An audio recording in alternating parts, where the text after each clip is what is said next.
Makanya guyonannya orang-orang Indonesia itu kan orang ngaramkan judi gitu, bareng dikasih tahu. Tapi yang menang anak jenengan, alhamdulillah. Ternyata ngaramkan itu karena ada anaknya. Kalau anaknya yang menang ya seneng.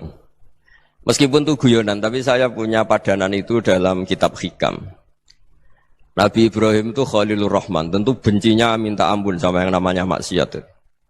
Suatu saat beliau diterbangkan di alam malakut. Itu kalau di Hikam saya halaman 15 juga. Saya masih ingat betul. Mungkin kalau Anda beda halaman karena beda cetakan. Atau enggak punya kitabnya. Atau punya tapi tidak bisa baca. Nah itu jadi berbagai kemungkinan. Atau punya tidak bisa baca tapi dianggap jimat. Atau digo pencitraan. Banyak itu kaji-kaji tidak bisa baca kitab tapi di ruang tamunya kitabnya besar-besar. Pencitraan itu, tapi ya bagus lah, nggak apa-apa untuk syiar. Setelah diterbangkan di alam malakut, diperlihatkan sama Allah, ada orang pezina, ada orang syaribul khomri, ada orang mabuk, ada orang macam-macam.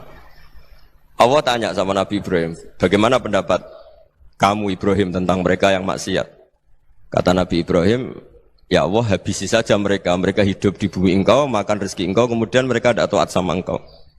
Singkat cerita di fase itu, saya ulang lagi di fase itu, Allah nurutin. Sampai sekian peristiwa, mungkin 3 atau 4. Sudah, setelah sekian tahun Nabi Ibrahim lupa peristiwa itu, kemudian beliau diminta menyembelih anaknya. Ini versi kitab Hikam. Memang versinya banyak tentang kenapa Nabi Ibrahim disuruh menyembelih anaknya. Ketika mau menyembelih anaknya, Nabi Ibrahim ragu. Huwa samratu fuadi. Anak saya ini buah hati saya, kenapa engkau suruh menyembelih?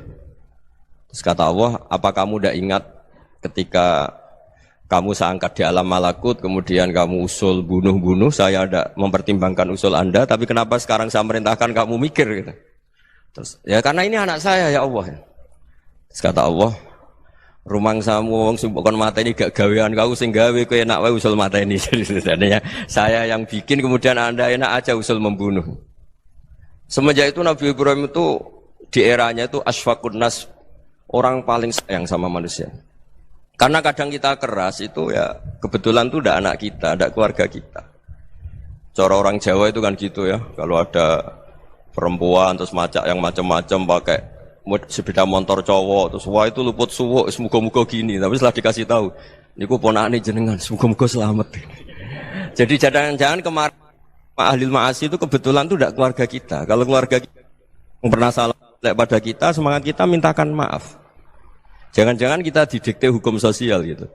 Jadi orang yang salah kebetulan itu orang yang menservis kita, atau keluarga kita, atau orang dekat kita. Jangan-jangan semangat kita mintakan ampun. Jadi kalau sama orang lain kebetulan musuh kita semangatnya minta itu kena adab.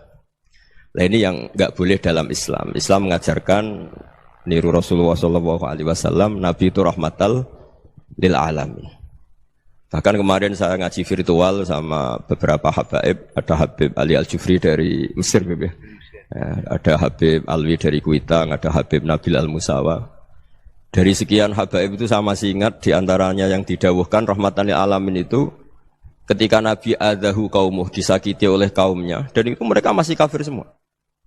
Itu mereka dapat doanya Nabi Allah mahdi qaumi fa innahum la ya'lamun. Kayak apa baiknya Nabi, orang yang menyakiti, yang melukai, tapi Nabi masih berdoa mahdi qaumi fa innahum la ya'lamun.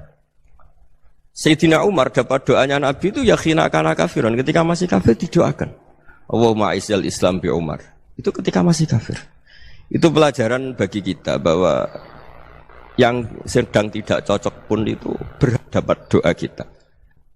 Ya doa supaya kondisi kita baik, hari tambah baik. Karena agama ini, saya berkali-kali bilang, limangka nayarjuwa hawal yawmal akhir. Agama ini diperuntukkan bagi yang selalu punya harapan pada Allah Subhanahu wa ta'ala.